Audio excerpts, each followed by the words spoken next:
When I was 14, I woke up one day in a soft, comfortable bed that wasn't mine. I slowly got up. Oh, my head was really hurting. I looked around the huge room and I had no idea how I'd gotten here. My eyes grew wide as I looked up at the walls flecked with gold and the heavy velvet curtains. One whole wall was taken up with a huge flat-screen TV. Where was I? All of a sudden, this old couple I'd never seen before came into the room, smiling at me. Who are you? Where are my parents?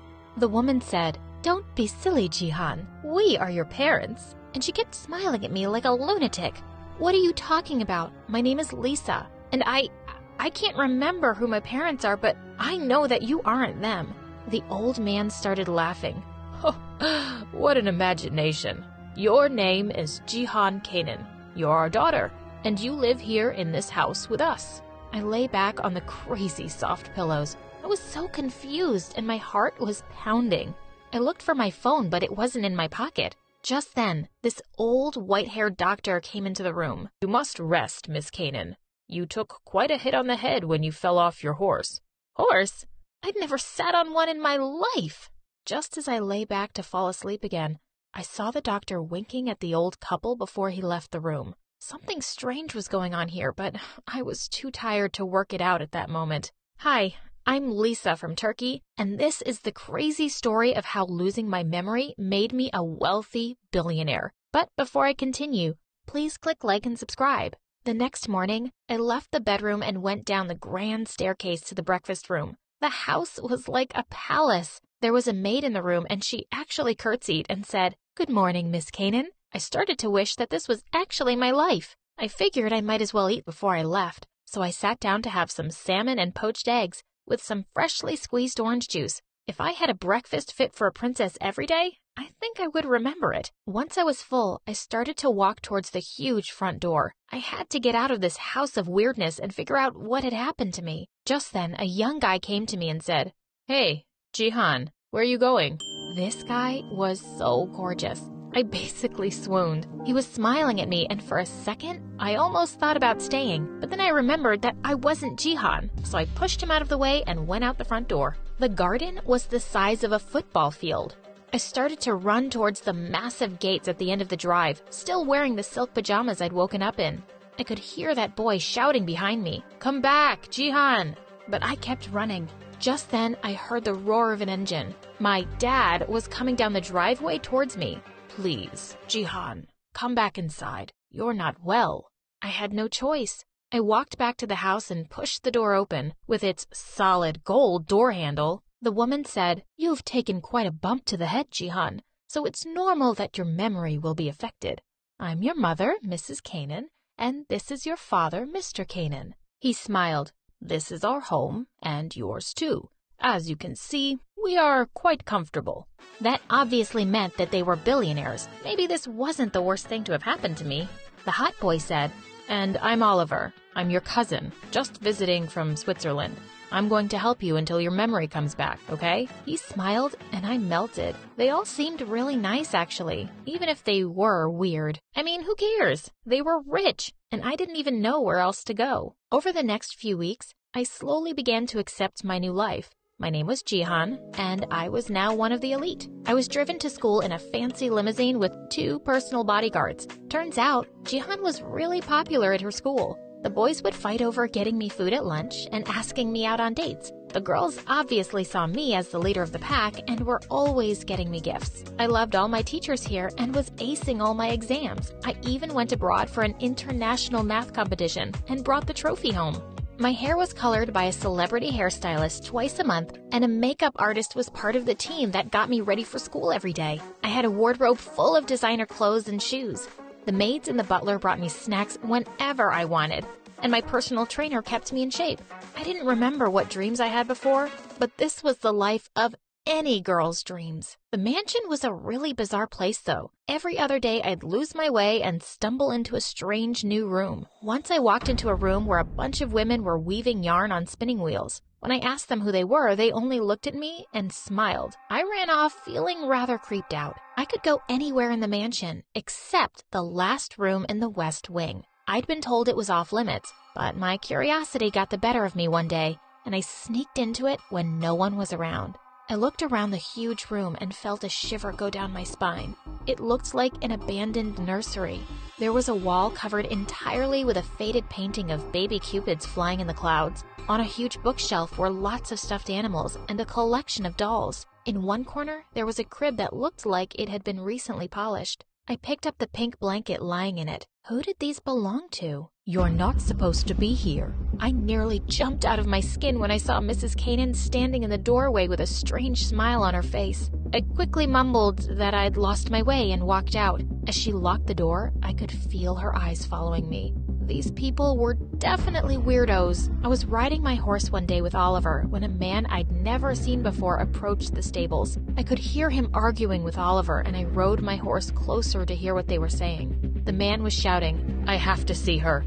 You can't stop me." When I got closer, I could see the man was about 50 and looked half crazy with his torn clothes and bloodshot eyes. Suddenly, he spotted me and started staggering in my direction. "There you are. I know what you're doing. You're not getting away with this. Get away from here, or I'll call the police." Oliver pushed the man away roughly, but he wouldn't leave. When some guards started to approach him, the man turned and started to walk away, but he kept looking back at me for a while. When I asked Oliver who that man was, he said it was just some crazy homeless person. He pulled on the reins of my horse and we started to ride away. A year or so had passed of my amazing life as Jihan. One day when I walked into the living room, I found my parents talking to each other in low voices. They stopped the minute I entered the room. "There you are, Jihan. We were just discussing that we want to move you to an elite private school, which will get you on track for going to the right university." I was really happy to hear it. And the best part was, Oliver was coming too. He was officially my best friend by now. The weird part was, they added 2 new bodyguards. I literally had my own entourage now. Oliver explained that if people realized I was related to the Kanans, someone might kidnap me for ransom. I shrugged. I always thought they were way too paranoid and weird about my security. I hit it off with everyone pretty quickly at my new school. The boys were swarming as usual, but I had my sights set instantly on a particular cutie, Ben. I was busy daydreaming of my first date with Ben when the teacher walked into the classroom with a new girl and introduced her as Brittany. She looked around and smiled at everyone, and suddenly our eyes met, and she looked like she'd seen a ghost. All the color just drained from her face. She stared at me for a few seconds before she walked to her seat in a daze. I could feel her glancing at me through the lesson. I wondered why she was acting so weird. During recess, I walked over to her and said, "Hi, I'm Jihan. I'm also kind of new around here. Want to come sit at my table?" She looked at me strangely, but after a few seconds, she smiled and said she'd love to. Brittany and I became friends pretty quickly. I found out that she was from a poor family and had made her way to this school on a scholarship. She'd often ask me about my family and would look at me in wonder as I told her about my life. I pretty much had everything she didn't. I decided to take Brittany under my wing. "You're so pretty, Britt. I'm gonna let my team do their magic on you. And I know just the place to get you a cute new wardrobe." I took Brittany to my favorite designer stores. As she was trying clothes on,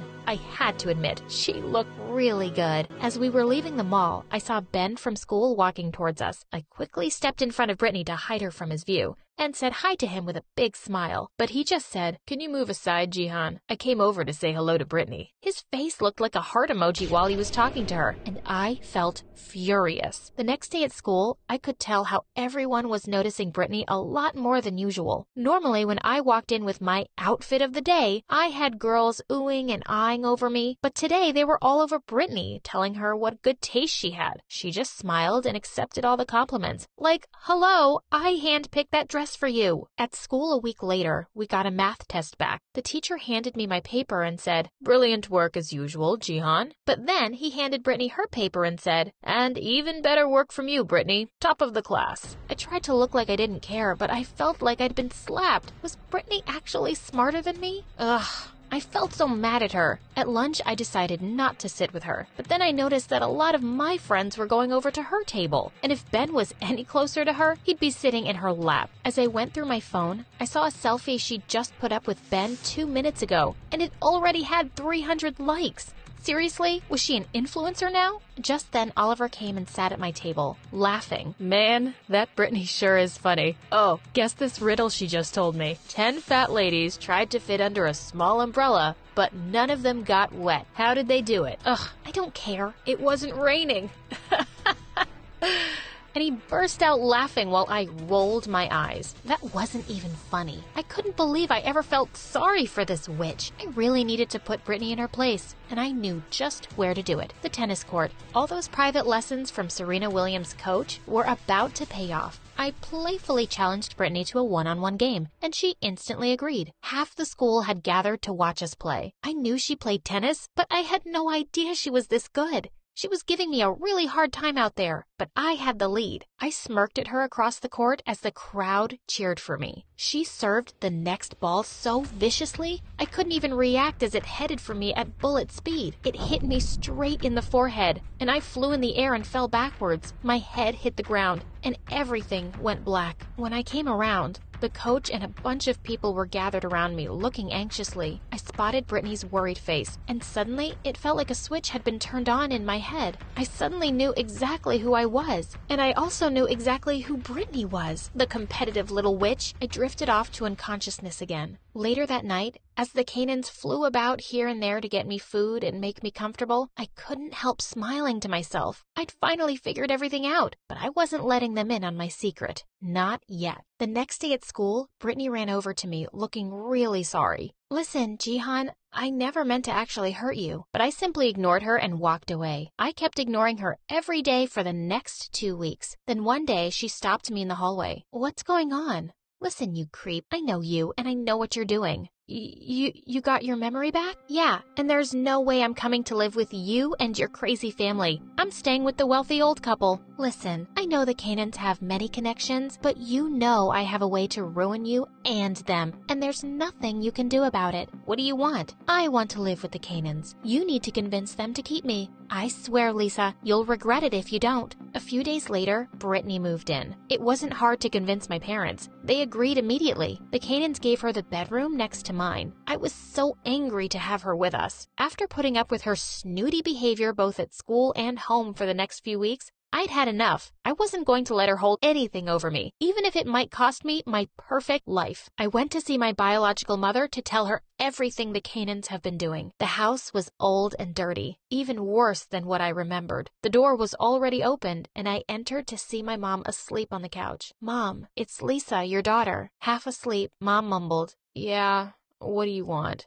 "Mom, I'm back." Mom got up lazily and looked at me like nothing had happened. "You're not supposed to be here. I sent your sister to you. Enjoy her company. Now leave and shut the door behind you." I was super shocked. She gave me away? What was going on? I decided to ask the Canaans about all this. When I reached home, I found everyone celebrating Brittany's birthday. They were having the biggest party ever, and all the important and wealthy people were there. They didn't even think about letting me know. I spotted Brittany, and she was all over Oliver. She was hugging him and touching his face. I took her aside furiously. "Stay away from him. He's mine." "Oh yeah? What are you going to do about it?" "Listen, I don't know what you and Mom are up to. I went to our old house and she kicked me out." "Oh yeah, she gave you away to the Canaans when you lost your memory. Dad left and she was poor. She had to give away her least favorite child, and that's you." I yelled at everyone to stop this stupid party. The Canaans looked terrified and asked everyone to leave. When the guests were leaving, I heard a familiar voice. As the crowd parted, I saw Mom. "Oh, I invited her." Mom entered, glaring furiously at the Canaans. "Where's my money, you thieves?" "Let's just discuss this privately. I don't give you my daughters for free. It's not my fault that you can't have children. You want children? You pay to have them." "Okay, so Mom gave me away to get money from them?"